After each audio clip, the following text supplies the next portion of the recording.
કેમ છો તમે બધા? હું લઈને આવ્યો છું તમારા માટે એક માહિતીસભર વિડીયો. જો હજુ સુધી તમારી પાસે તમારું પોતાનું મેલ આઈડી નથી અને તમે તમારું મેલ આઈડી બનાવવા માંગો છો તો તમે યોગ્ય જગ્યાએ આવ્યા છો. આપણે જ્યારે નવો ફોન લઈએ છીએ અથવા તો નવી એપ્લિકેશન કે સાઇટ ખોલતા હોઈએ છીએ ત્યારે યુઝર આઈડી તરીકે મેલ અકાઉન્ટ નાખવું પડતું હોય છે. આજના આ વિડીયોમાં આપણે જાણીશું કે મોબાઈલ ફોનમાં જ નવું મેલ આઈડી કેવી રીતે બનાવી શકાય. તો બિલકુલ સમય બગાડ્યા વગર ચાલો શરૂ કરીએ ટેકમ ટેક.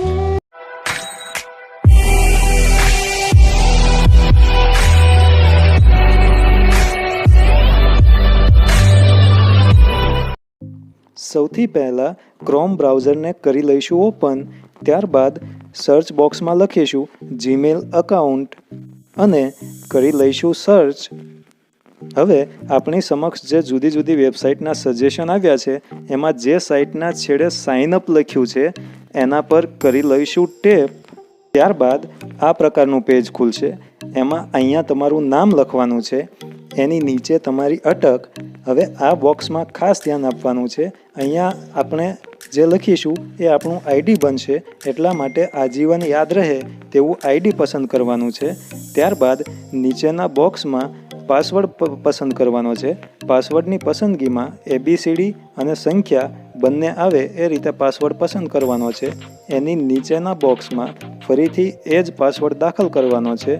હવે ત્યારબાદ સૌથી નીચે રહેલ નેક્સ્ટ બટન પર કરીશું ટેપ. ફરીથી એનું એ જ પેજ ખુલ્યું.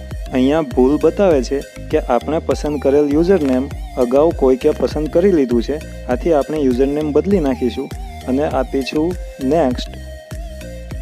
હવે આ પેજમાં અહીંયા આપણે આપણો મોબાઈલ નંબર દાખલ કરવાનો છે.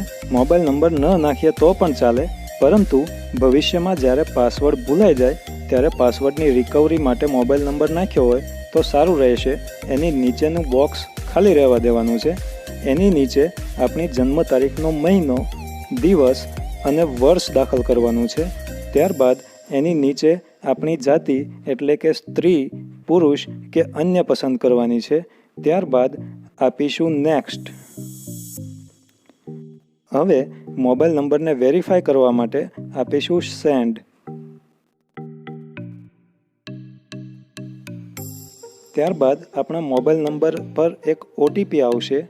એ OTPને કોપી કરી લઈશું અને આ બોક્સમાં દાખલ કરીશું. ત્યારબાદ વેરીફાઈ બટન પર ટેપ કરીશું. હવે યસ આઈ એમ ઇન.